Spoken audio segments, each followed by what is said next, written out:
Hello friends, कैसे हैं? मैं हूँ मीना। हमारे यूट्यूब चैनल पे आप सभी का स्वागत है। आज मैं राखी के त्योहार पे बहुत ही प्यारा वीडियो बनाई हूँ। एक बहन अपने भाई से क्या कह रही है, गीत के माध्यम से बताऊंगी। वीडियो पूरा देखिएगा। पसंद आए तो लाइक शेयर सब्सक्राइब करके चैनल को सपोर्ट करें। कमेंट में बताएं कैसा लगा। कटैला ना भैया टिकटावा हो, भैया घरे चलियावा। कटैला ना भैया टिकटावा हो, भैया घरे चलियावा। घरे चलियावा भैया, घरे चलियावा। घरे चलियावा भैया, घरे चलियावा।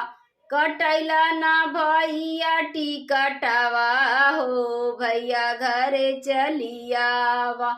कटैला ना भैया टिकटवा हो, भैया घरे चलियावा।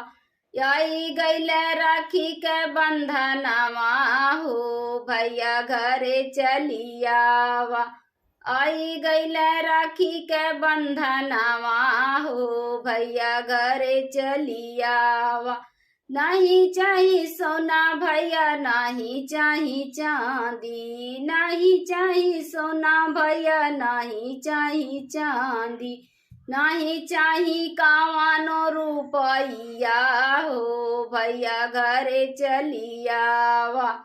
नहीं चाही कावानो रुपैया हो, भैया घरे चलियावा।